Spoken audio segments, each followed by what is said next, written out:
All right, thanks a lot. Can everybody hear me? We're good? Okay, good. So first of all, thanks to the organizers for inviting me and bringing everyone here together. It's been really nice so far. Really a lot of interesting things to talk about. So today I'm going to talk about a recent sort of addition to pushing our cosmological predictions to higher orders, which is a kind of a first start on getting to the real observables that we measure, which is the galaxy density in redshift space. And so we just sort of came up with some ways of computing the types of integrals that we have to compute in order to do these predictions. And we started just here with the dark matter power spectrum. And so I'll mention those techniques along with some other kind of interesting things we mentioned in the system. So just to mention that this is work that I did with Babis and Andrea and Leonardo at ETH, and then Henry Zhang at Stanford. And these are two PhD students. Unfortunately, I think Henry is moving on into Silicon Valley, but Andrea is still at ETH, and so these were really great students to work with. So, you know, I don't need too much of an introduction for you guys, but I think it's always interesting to look at this. So this is the kind of data that we're looking at. We're just looking at positions of galaxies. So some three-dimensional map of where all the galaxies are, and we're trying to get information about the universe out of this. So I first like to say that, you know, we're pretty lucky that we can see this, that we can see the CMB, that we can even do anything with this data. So I think we're a bit compelled to try to do the most that we can with it. So that's kind of the goal. Now, why can galaxy maps help us in learning about new physics, which is a topic, you know, that we're specifically here for?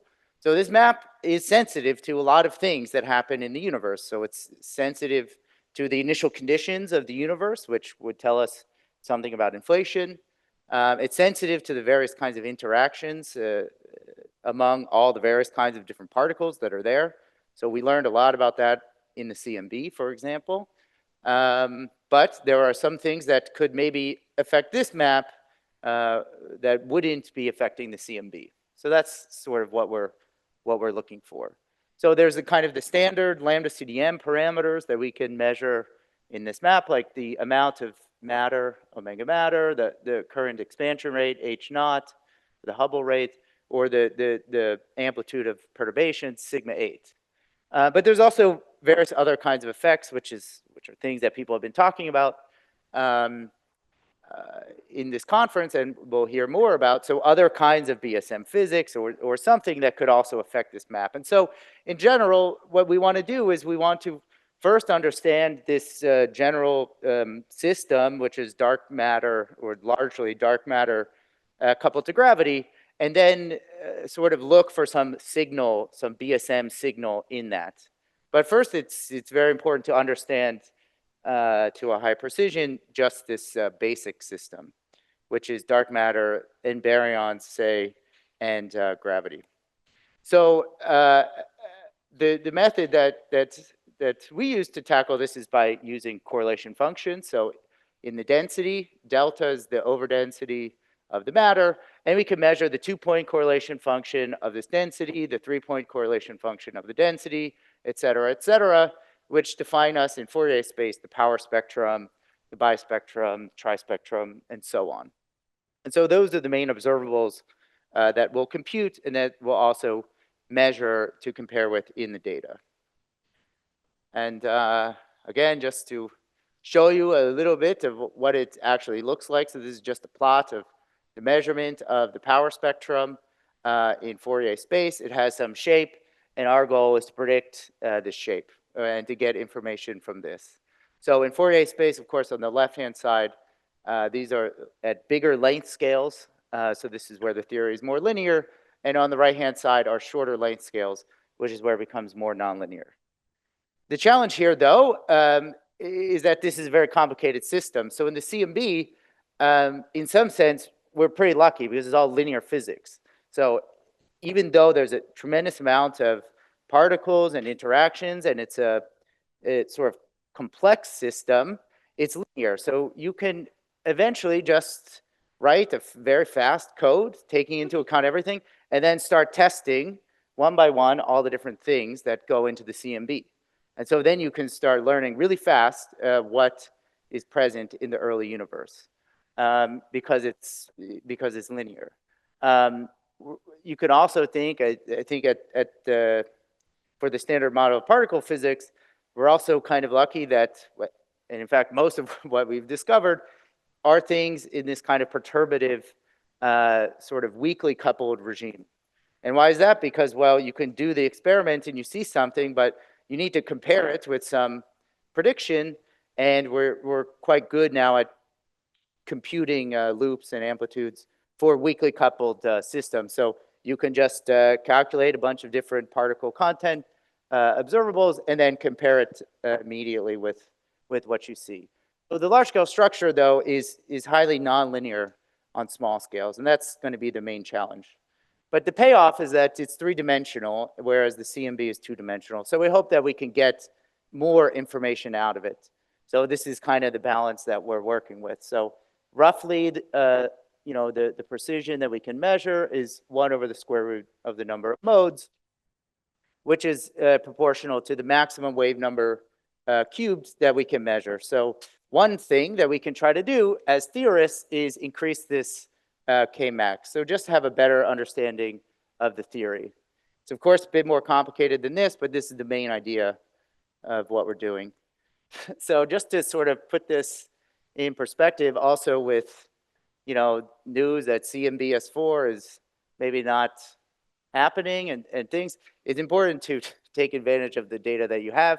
So these guys made this point back some time ago now, but at this time it was kind of like with all the modes that you measured in cosmology with CMB and galaxy surveys, it apparently was costing about $1,000 per mode. So if you just increase this Kmax by a factor of 1.3, you double the number of modes that you can analyze of those modes that you have access to. So that's kind of worth about $1 billion because they had spent about $1 billion at that time on the experiments. Now again, many caveats, but this is kind of the universe that we're living in. And given that we have a bunch of experiments happening now and some proposed in the future, I think this is the perfect time to be looking at this stuff. Okay, so let's get into some of the details. And so today I'm just going to focus on dark matter clustering. It's obviously a very old topic that a lot of these people had studied in even the 80s. And so we're really just trying to continue that line. So I'm going to show here a dark matter simulation, which starts at z equals 18, so it's about 13 billion years ago. These initial perturbations are from inflation or some Gaussian scale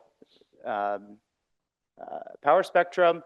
And the simulation just runs over time, and these red points, which are the dark matter particles, start clumping due to gravity. So initially, the picture is very homogeneous, but as you go in time, it starts developing these highly nonlinear structures on small scales. And that's just due to gravitational clumping.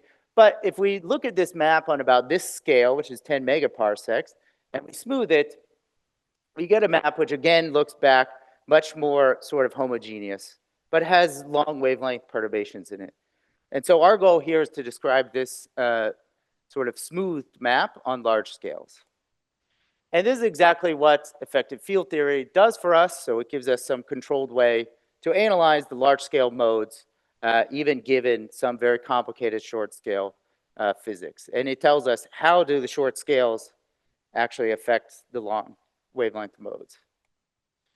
So relevant scales in the problem are, of course, scale factor A. Hubble is the time change of A.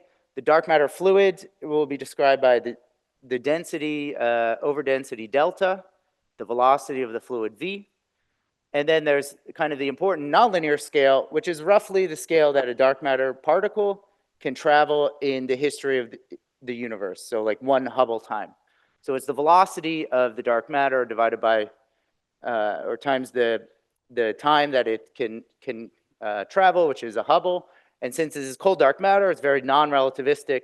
And so this is just some finite distance, which is how far a dark matter particle can travel in the history of the universe. And that sets what for us is the nonlinear scale. So this is about on the scale of clusters of galaxies or halos. And our description is going to be good for length scales that are much bigger than this scale. Below this scale, the physics is very complicated and at least analytically hard to model. So what do we actually calculate? Because this is just going to be, I'm going to tell you about a calculation basically. So we have perfect fluid equations for delta and V, which are just standard continuity and Euler equations from fluid dynamics. But on the right-hand side, there's a contribution from a stress tensor, which we have to deal with in an EFT sense. So this is also a familiar object from fluid dynamics. Here we just expand this object in terms of unknown coefficients because we don't know exactly what this is. And so this is analogous to what you can do in particle physics, which is adding sort of irrelevant operators to your Lagrangian, just in an expansion of derivatives and powers of the long wavelength fields. So just to be a little more concrete now, so I can write the equations of motion, again, in terms of this delta, which is the overdensity, and the momentum density, which is just rho times v. So there's just the momentum density. It turns out to be kind of,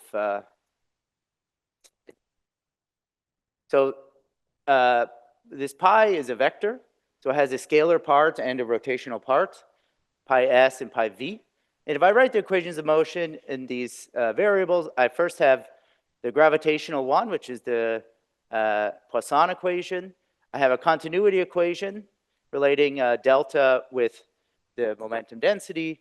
And then I have some equations for the time derivatives of the scalar part and the vector part. And it's just interesting to note that in these variables, these equations are local for pi s and pi v. So there's no just di phi, which normally shows up. But anyway, that's just a kind of detail that we'll get to later. That just means basically that this tau ij that we put here, which is going to be the EFT, should also be a local function of these variables.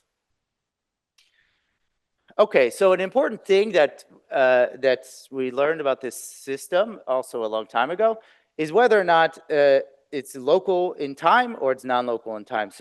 So just to set the picture here, if you're thinking about how galaxies form, for example, the picture of a local dependence on the dark matter density would mean, for example, if you know the dark matter at a fixed given time, would you be able to predict the distribution of the galaxies? Or do you need to know sort of the whole history of how the dark matter distribution formed at a given time to be able to predict where the galaxies are at that time? And so these are just two different kinds of things we have. It turns out that in our universe, this is actually, I mean, very, very, very likely non-local in time. I mean, I think it definitely is. But it's basically just because this formation time is on the scale of Hubble, and that's also the time scale of the short wavelength modes. So there's no hierarchy of scales in time that allows us to have a good EFT. But we do have a hierarchy of scales in space. So the dependence of all of our kind of observables is on this sort of past tube, which follows the fluid element for a long time, 1 Hubble time, but has a spatial derivative expansion. So if I want to write down the most general stress tensor that is non-local in time in this way, I should just write some really complicated function. This could be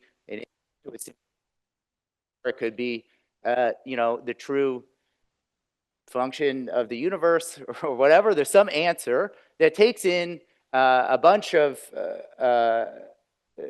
constants of nature, a bunch of short-scale physics, the cosmological parameters, the mass of the dark matter, et cetera, also depends on the long wavelength fluctuations, et cetera, and depends on time. And all those things basically along this whole pass tube would contribute to what exactly that stress tensor is. Now, this is very complicated, not only because that's the name of the thing, but so we do what we always do when there's something very complicated, which is probably just a very good lesson in physics in general, is that you should just Taylor expand this in something that you think is small. And so that's what we do. So if you just take a function and you expand it in terms of some fields O, which are different combinations of these long wavelength fluctuations, which are small on large scales, and you just kind of write the general thing. You sum over all the positions of where these O's can be with some functional derivatives, times the fields outside. So it's just Taylor expansion. These coefficients here, which are the kind of moments or the functional derivatives, these depend highly on the short distance physics, but these can also be sort of approximated as being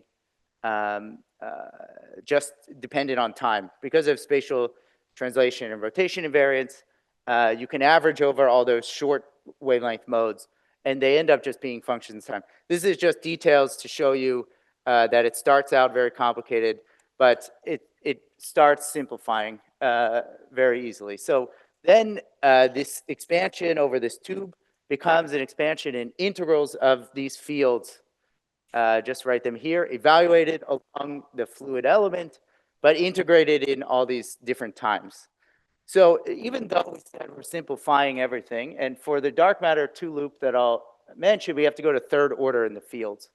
So I end up with an integral over 1 time of some fields, but then integral over 2 times of some second order fields, and then integral over 3 times. These are like nested integrals, et cetera. So at each order, you're integrating insertions of these fields at arbitrary times and then integrating all of them.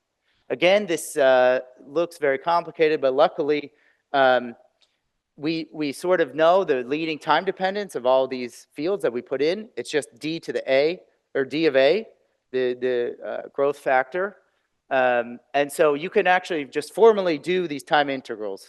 Okay, so you write down this very complicated thing, but you end up with something we're very familiar with from the bias expansion, which is just a sum over some time-dependent functions, which encapsulate all those complicated integrals in time, times some sort of basis of spatial dependent functions here, theseCij's. And this, you just start with this big list of all the possible contractions of the fields, which here are di dj phi, this is the gravitational potential, and the gradient of the velocity. You write all the contractions up to third order, and that gives you this list of theseCij's.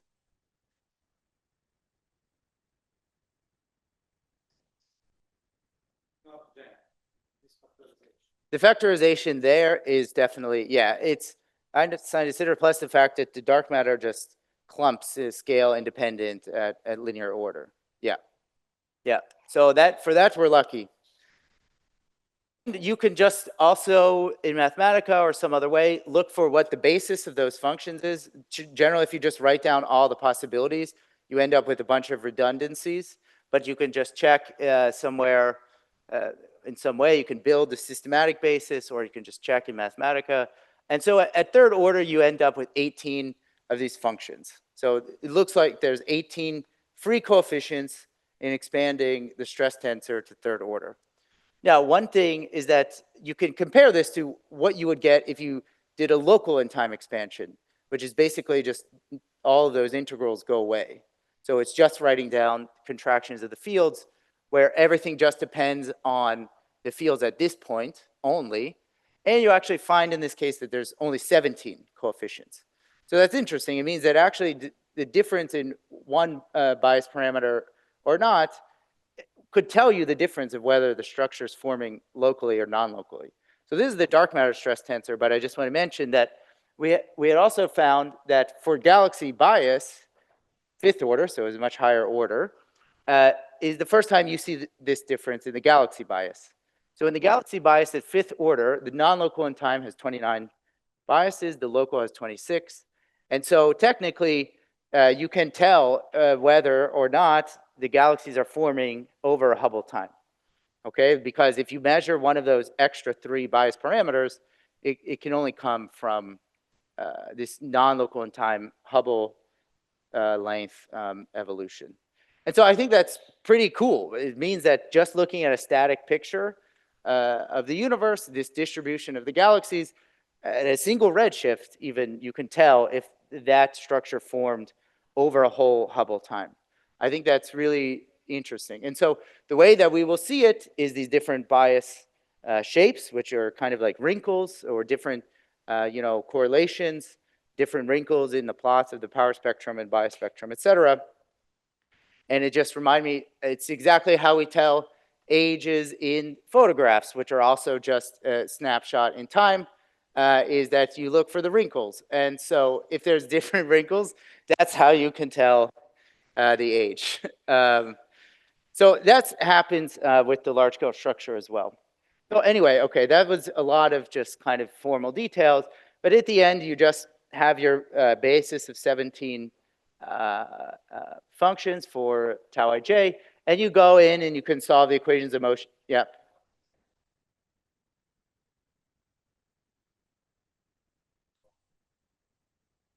Yeah, I think because in the scalars, once you're contracting the indices, there's just like less independent structures that you can have.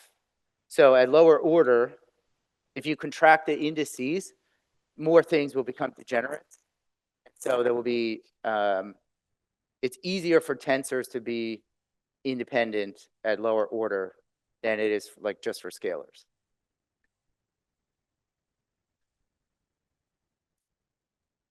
Exactly. Like if I contracted that with delta j, then they would be the same, like the local and non-local. So, okay, so we can solve the equations of motion for dark matter, and you can just write down all the solution like this.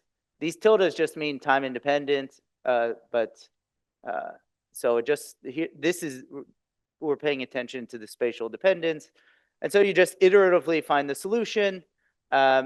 When you do it this way, it's sort of obvious, but of course, we're consistently keeping track of how all the lower order terms enter into the higher order terms. So this delta 3 counter term depends on this third order tau ij, but of course it depends on lower order biases. I'll call them biases, but they're basically EFT parameters. How the lower ones enter. I mean, it's sort of obvious we're solving the equations, but it's just to say you don't just plug in all the terms to solve the equations. Another sort of interesting thing, so also when we did the bispectrum, in redshift space, we're finding that this, you generate vorticity in the velocity field at second order from tau ij. Now, the SPT diagrams don't generate vorticity. It's kind of a famous sort of theorem, but these EFT counterterms do generate vorticity. This happens at second order, which you can see in redshift space, which we saw for the galaxies. But for dark matter, it doesn't, you don't have any dependence directly on the velocity or the pi.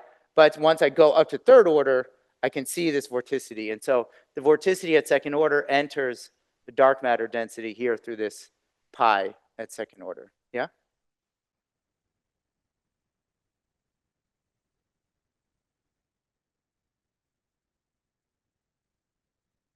I don't know. So there's two, I don't know exactly what they did, but there's two things. There's the stochastic vorticity, which also Leonardo did in the two-loop paper of a long time ago, which probably the leading one if you're really counting powers of k.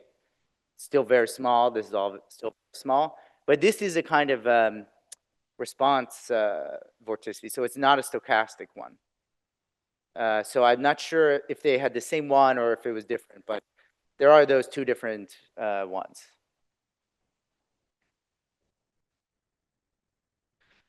Yeah, because it's a counter term, it's not really, I don't know exactly what to say, what the time dependence would be. But it doesn't necessarily have to decay. So that's interesting. And this is just generated from the gravitational interaction. Okay, so that's just the solution. And it's just pretty straightforwardly just plugging into equations of motion. So now what we're going to compute is the two-loop power spectrum. So the power spectrum is the two-point function of this delta. So we can always break the solution into some part which does not depend on the counter terms. This is like the SPT part, and then plus the part that is sourced by tau ij, so depends on the counter term. And so we're going to compute the loops of the no counter terms at two loop, and then add the counter terms, which will renormalize the theory. And again, this is also kind of, this has generally been done for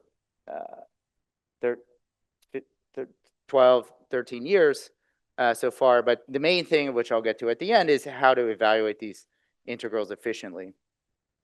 So just to see these in kind of diagrammatic fashion, so the linear power spectrum is a kind of propagator if we're writing these things as diagrams. The one loop power spectrum has two different kinds of loops that you can form from the vertices. And the exact kind of integrands are given here. So you have to integrate these over Q. That's the internal loop momentum. And so if you keep track, and you can track two delta 2s, F2 is the kernel of delta 2. And so you have F2 squared, and you have to integrate it over internal momentum. And similarly here, this F3 is the kernel, the normal dark matter kernel for delta 3. And once you contract the loop, etc., you get an integrand like this that you again integrate over Q. So we can then move up to two loops, and we get a bunch of new kinds of diagrams. One of them is very easy. It's just a copy of the one loop diagram squared, basically. But then you can start forming a bunch of different kinds of diagrams as well, and they just have shapes like this. You could also just write down the integrands, and again, these are just details you can mostly ignore, but just to point out, for example, the 1,5 diagram now has 3 powers of p linear evaluated at different momenta, and then the 5th order kernel with some specific contractions of the arguments. So you have q minus q, p minus p, etc., which is just the way that you contract the legs. And for all the other diagrams as well, this is pretty standard stuff. So we're going to compute these loops. These have integrals over p and q. These have UV divergences or UV sensitive parts that depend on the cutoff. And that's what we're going to renormalize with the EFT. So once I solve for these counter term deltas, I showed you delta 3 earlier, but you have the first order and second order one as well, plus a higher derivative one, which I didn't write. You can then form diagrams with those things. And the point is that these contain a bunch of free coefficients, whereas the other integrals don't. They're just fixed by the dark matter equations. Now, once you plug in those solutions and you do the specific form of contracting the solutions, you, in the end, get 8 independent coefficients. Okay, so there's actually 8 independent EFT coefficients for the two-loop power spectrum. And the local and non-local in time is the same, so unfortunately there's nothing interesting you could see there. But anyway, you have these 8 things, and they should cancel UV divergences in the other loops. So just to see why this is important, so we're plotting here, basically, this is basically the integral from some intermediate scale up to infinity, so some kind of UV contribution of the SPT loop, divided by the full contribution if you integrate it from 0 to infinity. So these integrals are not actually UV divergent because of the P11 that we use. It's kind of known that for realistic P11, the integrals are not really divergent. But you can see that at least at 2 loops here, this sort of UV part would contribute something like 25% of the integral. And this UV part just will never be right because you don't know what the physics is in that UV region. So 25% of this integral is just wrong. And that's what the EFT coefficients will fix. You can also see that if you change how the linear power spectrum scales in the UV by just putting some power law in nu in the UV, it's also the one loop diagram diverges for nu equals 1, but it's convergent for some bigger nus, which is the real power spectrum, and the 2 loop diverges for nu equals 2.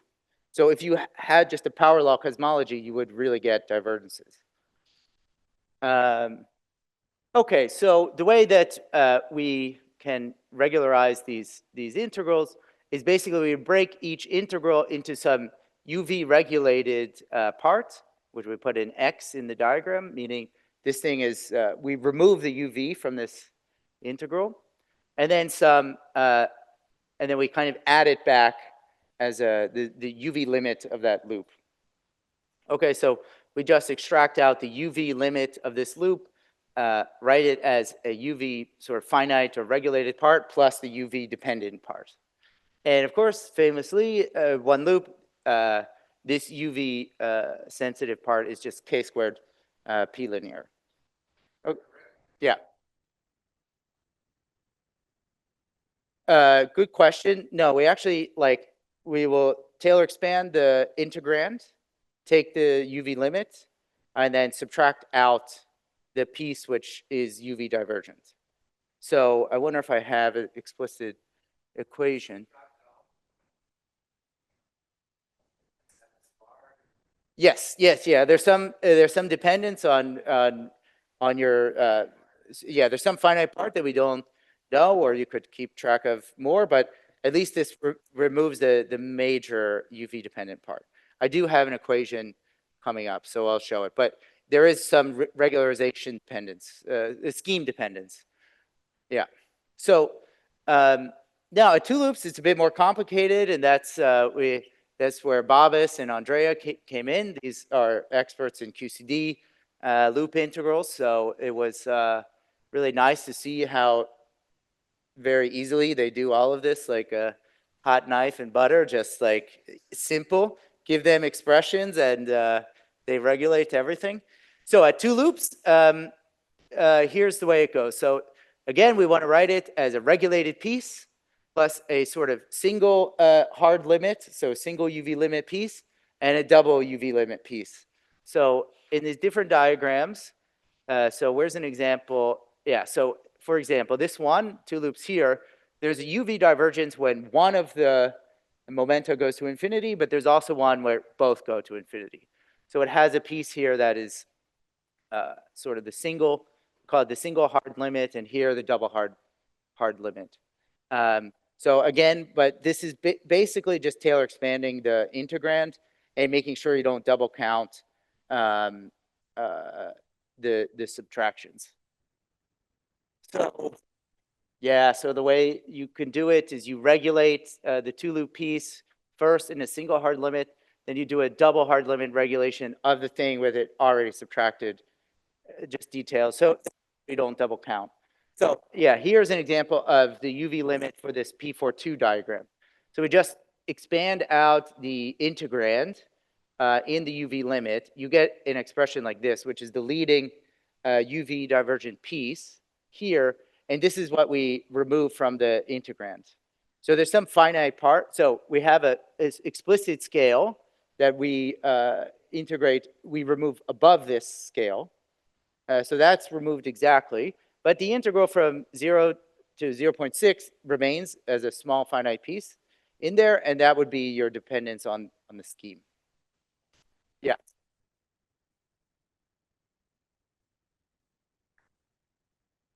Yes. Exactly. Yeah. You just have to be careful not to like that you don't mix the single and double limits, but you're basically just subtracting out the UV limit of the integrand.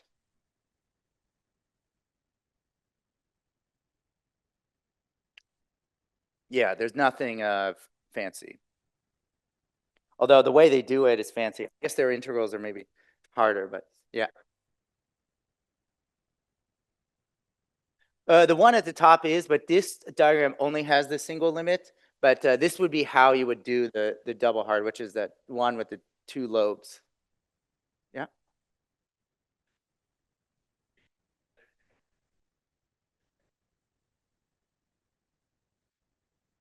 Which one? This one? So basically, once you have your expression, you have P and Q, which are two loop momenta. So first I can take P goes to infinity, so the UV part of that. That will be here. So this would be removing the P goes to infinity part.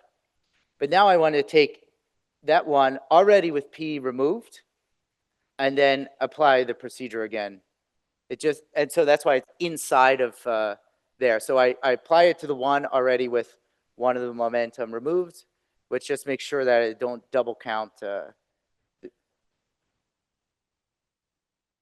Yeah, maybe you could do method of regions style thing. Yeah, so just to make sure you don't overlap the different regions. It's probably is similar to that, I'm guessing. So now once we do this and we regulate, you can compare, this is the plots I showed before, and now you can compare the UV dependence of these integrals, which is basically tiny. So you go from 25% to 0.5% dependence, and this is the little bit of extra piece that depends on the scheme, but that's fine. And then you have much less um, sort of divergence happening as nu goes to these things. So the integrals are much better behaved. Okay, but each one of these integrals should be able to be canceled by a counter term that we wrote in tau ij. So each one of the UV limits. And so, for example, this 4-2 diagram would be canceled by something in the second order piece. This 1-5 diagram is canceled by this third order piece that we found, and then this higher derivative piece, et cetera. And so all these UV limits are basically absorbed by these 8 EFT coefficients that I showed. And if you really take them as UV divergences, these are all needed to independently cancel. But you could ask, for example, how important are any of these extra EFT coefficients? Basically, what people had done before was use 3 or 4 of these. And I think we understand why now. So to formally cancel all the UV divergences, you need all of these coefficients. But you could kind of ask, like, how independent are they? Or sort of how would they be constrained in the data, for example? And you could look at how constrained, like sort of how degenerate are these parameters, at least like numerically. And you could just do a kind of a simple Fisher and see that, like, diagonalize this Fisher with some, I don't know, we just use DESI style covariance, and you get 3 sort of eigenvalues which are well determined here. So these are much less than, say, the order 1 prior that you'll put, and then a bunch of other eigenvalues which are sort of not really determined. So they're kind of sort of, at least in the way that you would compare to, say, a DESI style covariance, they are degenerate for that kind of system. But formally, each one would be needed. So it makes sense to consider only 3 or 4 of them. It was also true that it seemed like people were just testing the UV sensitivity of the loops. So they would do the loops, they would add some counter term, and they would see when the UV sensitivity of the loops is canceled. So that was like Rafael Porto and Henrique Rubira did this 3-loop calculation, and they get a small number of counter terms. Well, that's because the P11 is actually not UV divergent. course, if you really use a UV divergent P11, you need all these terms. But because of the lambda CDM, you can get away with 3 or 4. So that's just to compare with what was already known in the literature. Yeah.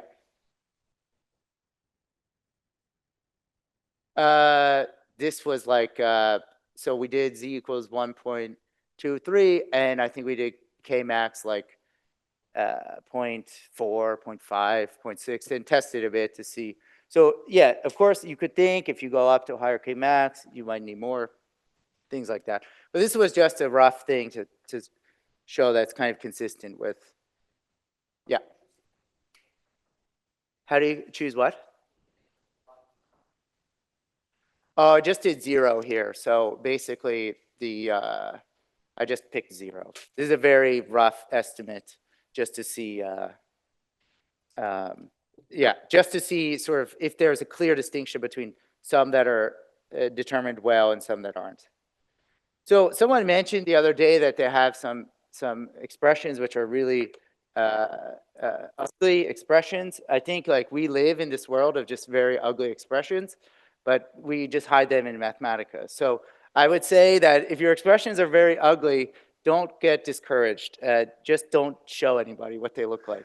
Uh, um, but a point that I wanted to make is so so EFT will always have this sort of situation where there's a lot of free parameters that we have to introduce to describe the theory.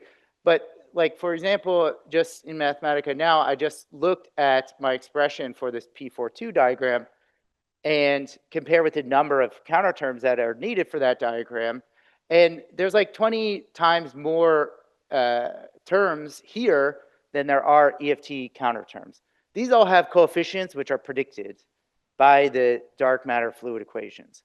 So it's true there's a lot of parameters, but 20 times more individual coefficients are predicted by the theory. So there's still a lot of predicted power that happens. It's not like you lose everything just from having a lot of counterterms. Okay, so yeah.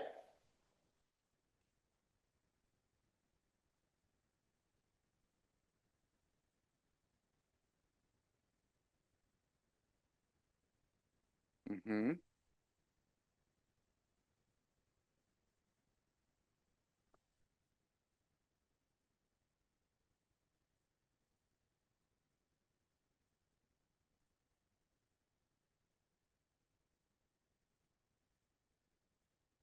Oh, you mean for real galaxies? Oh yeah, so this would probably be, yeah, you probably wouldn't like, I don't think you would really be able to like measure these in simulations of dark matter and then use them for galaxies. Just for dark matter, yeah. Okay, so now I'll just get to some of the details of how we actually do the integration, which is really the kind of the new part here. But if there are any other questions on the renormalization, I can. Okay, great. So I told you a bit about the UV limits and how we deal with them. But we also kind of, if anybody has ever done these integrals numerically, knows that there's kind of IR limits, which are a pain. So there are a bunch of IR sort of divergences or large IR contributions in each diagram, which in principle cancel between all the diagrams because of Galilean invariance and the equivalence principle. But if you're computing an individual diagram, you can get a really large contribution from the IR that then cancels, and so it costs you a lot in numerical precision, basically.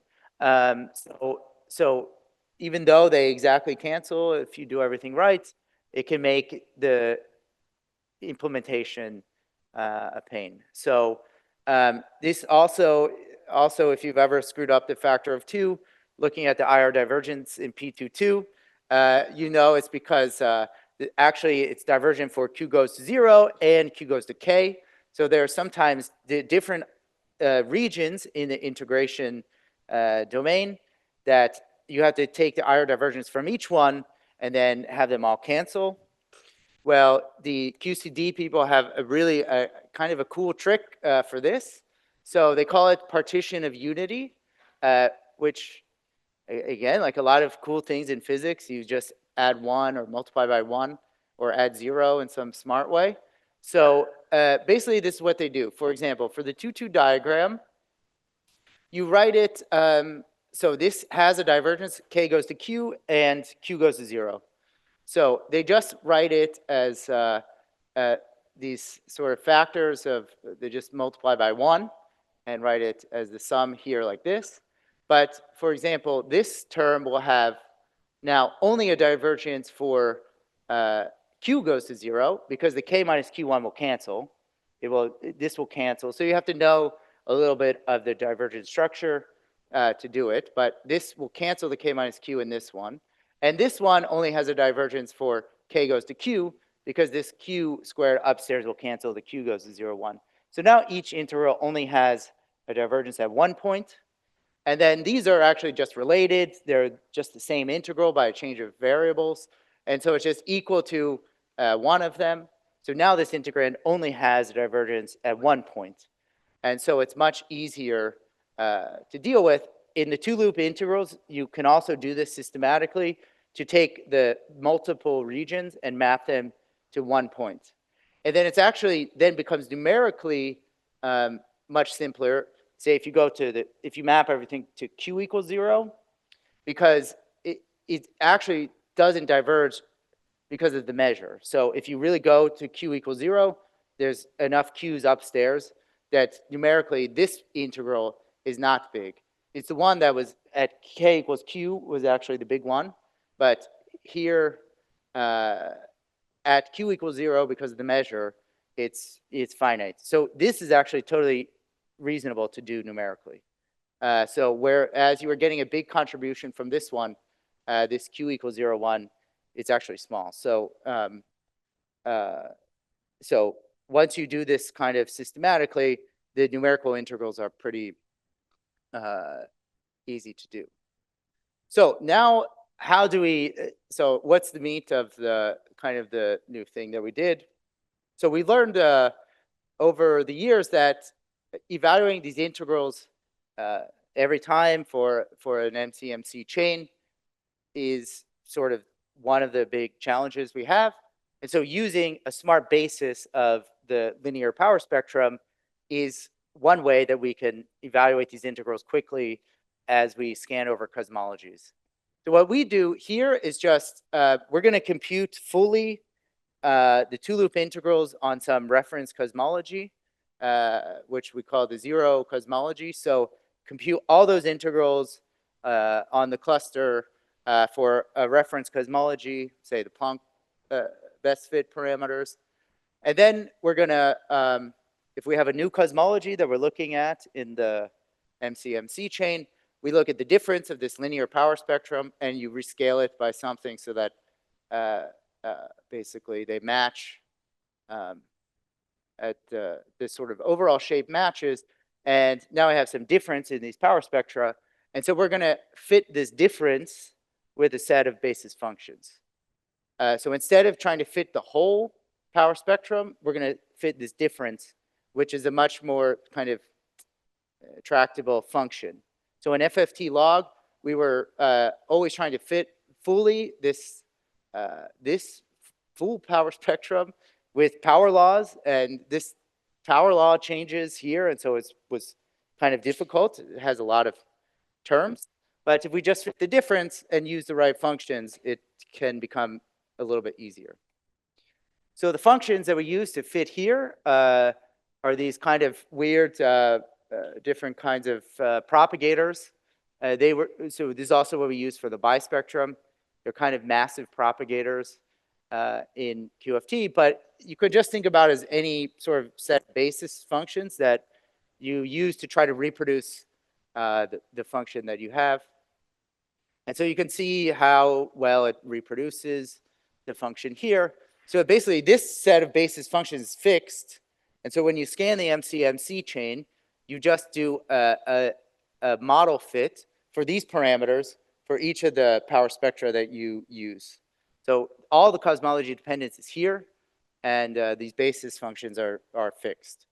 Now, there was also Zvonimir and his group had a very similar construction. They use a different basis. They use basically a smart machine learning way to choose these basis functions based on looking at a lot of different power spectra.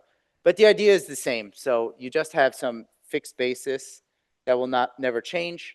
And then all the cosmology and dependence goes in these coefficients. So this is just a very nice way to see that every time there's a bit of a challenge, we're so far being able to come up with ideas to, yeah.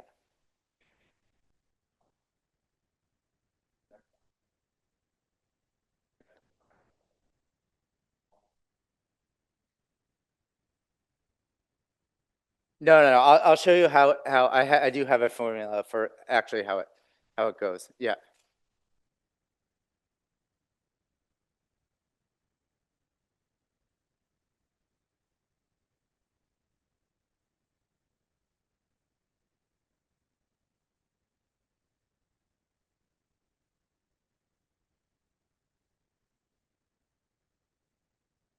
I don't know. It's I mean,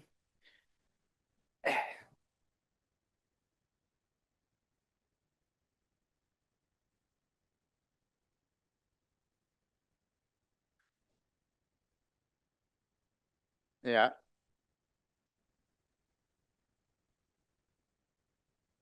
Yes, you do still have BAO, that's for sure. I mean, it is just more of this kind of, I don't know, S-shaped function. But I agree. If it's true, I mean, I think for the FFT log, it's like you choose one actual slope that they call the bias, like the real part. You pick one real part, but like, and then you're trying to fit this hump with the oscillations. And so you end up on the end also with extra oscillations.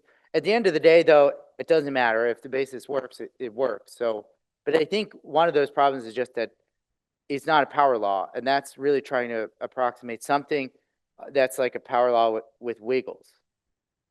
I don't know. What would you? I mean, you end up needing 50 different functions to get it. This a little bit of the hump, and then at the ends you could see how crazy it was because it sort of explodes and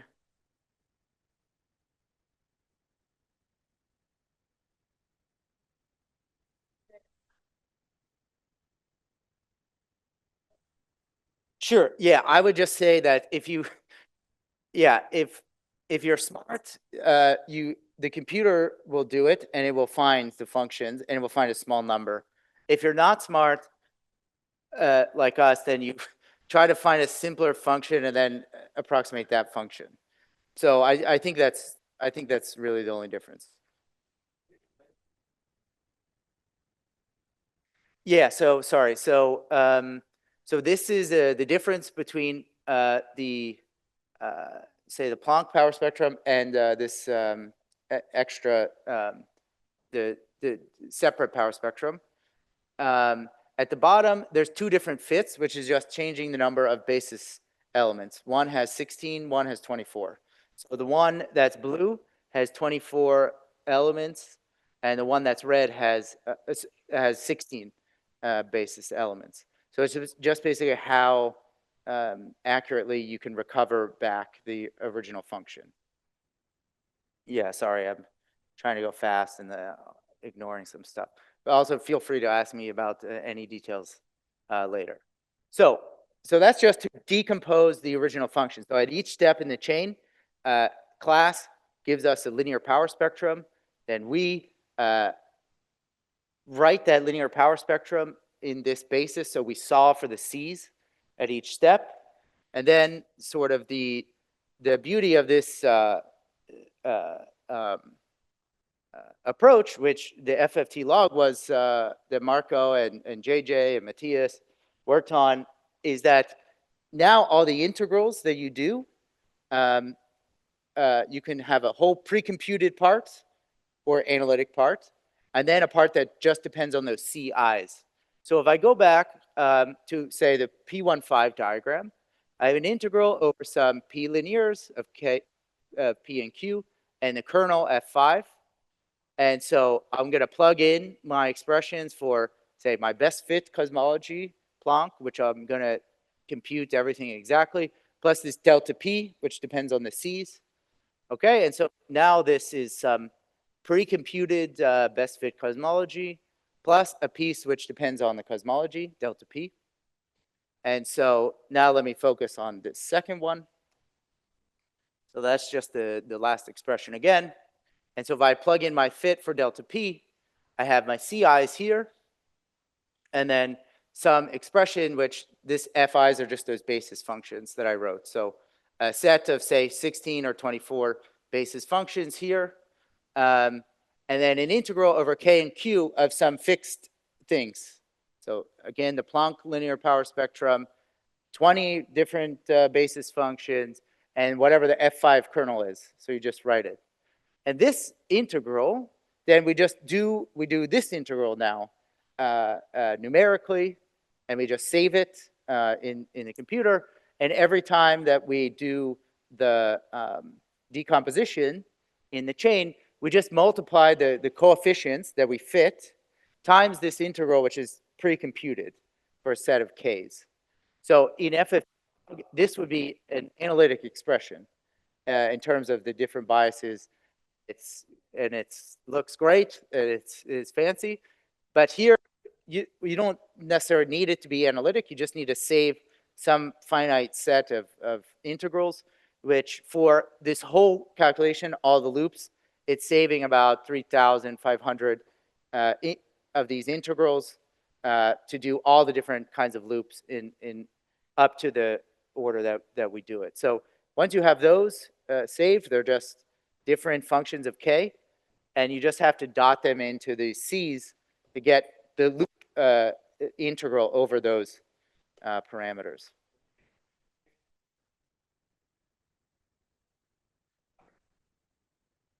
Yeah, so like if you really just do the Planck, then yeah.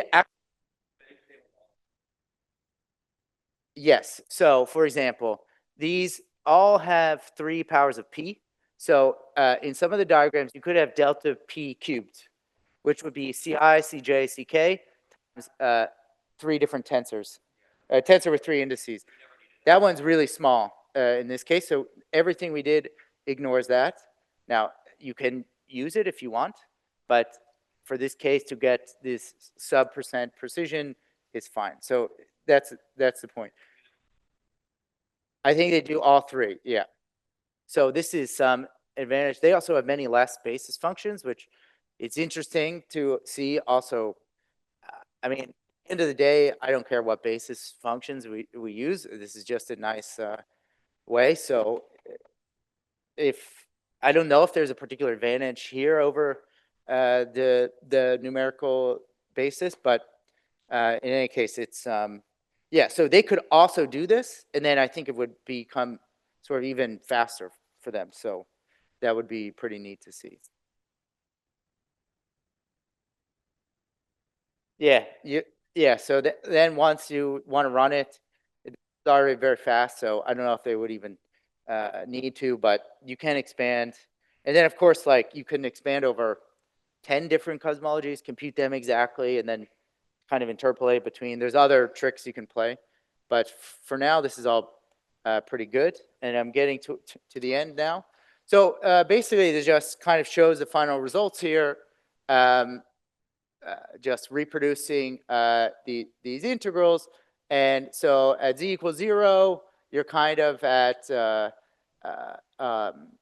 you know, at sub% precision on these integrals.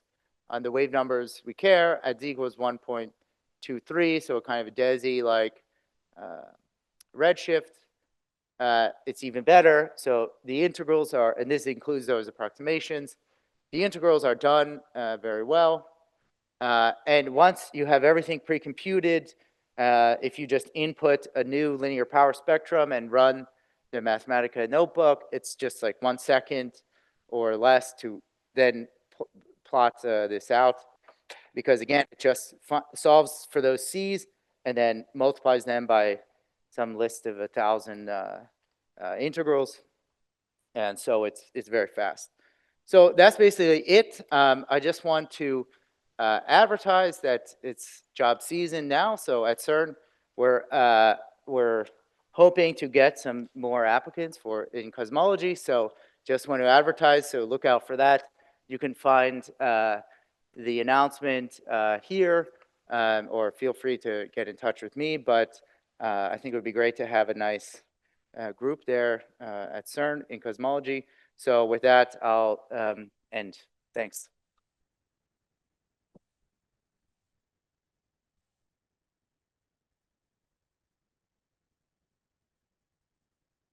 Yeah.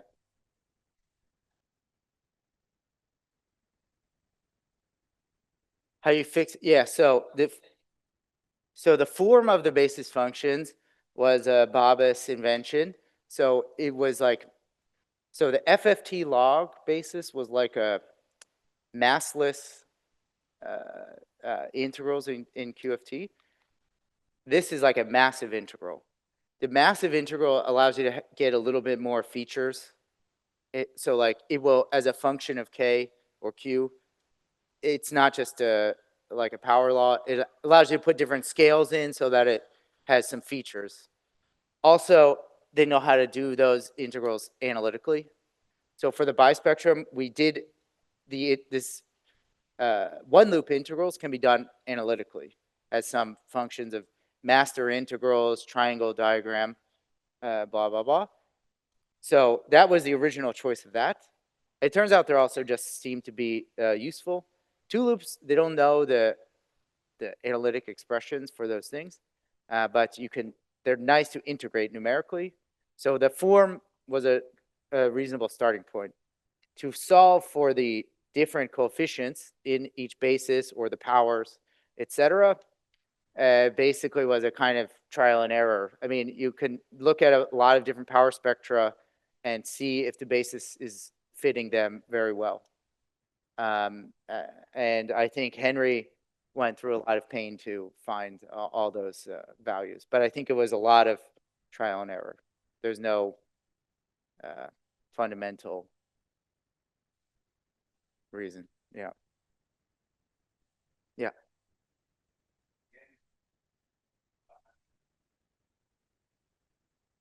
Yeah. Yeah. Yeah, I think so. For example, I think that in real space, all the integrals will be the same. There'll be more integrals, but the types of integrals are all the same. So that is nice because basically all these can be reused or rerun. In redshift space, you have to be a little bit fancier because you have different tensor structures. So, but I think you can always reduce the tensor structures into the scalar integrals, and then there will just be other copies of these. So the list of necessary integrals will be the same. You will just need more of them to describe all the different things. So I would say the only issue is just the number of different contractions of those C's you have to do, which is actually the only bottleneck part. Once everything is pre-computed, it's just I mean, it takes no time. But then if you have to contract those C's 3 times as in a big 3x3 in a 3 index matrix with 20 by 20 by 20, that's when it starts becoming the issue. So, and the number of those will be more when you do bias tracers or redshift space. But I don't think there's going to be a problem. Yeah.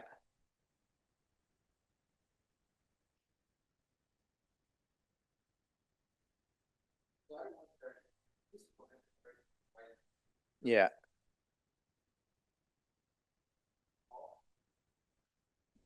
No, I would say this becomes the art of the data analysis, and I think that in that case, you probably just wouldn't include them, or you would add them.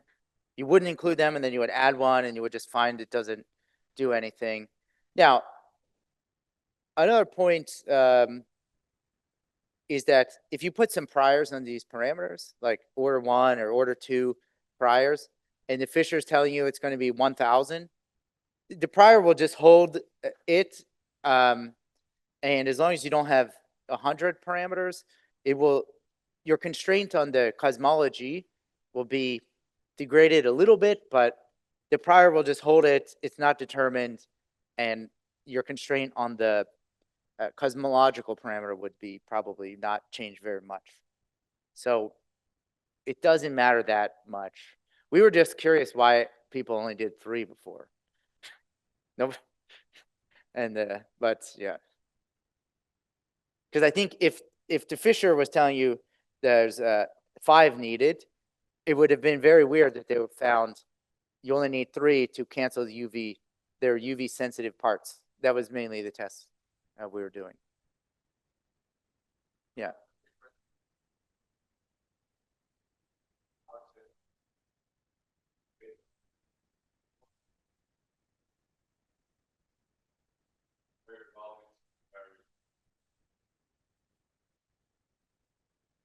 Yeah, so there, that is IR safe in the sense that there's no large contribution to uh, uh, to that integral that has to cancel within the within the integral. Um, so, but we don't like subtract out the 1,3 piece that has to cancel the 2,2 piece at the level of the integrand.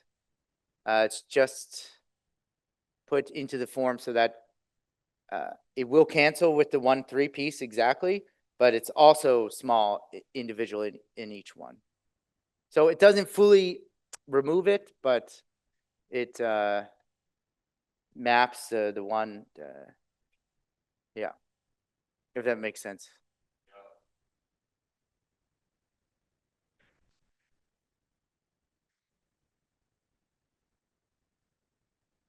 I think it's kind of regulated. Yeah, I think it's kind of regulated numerically.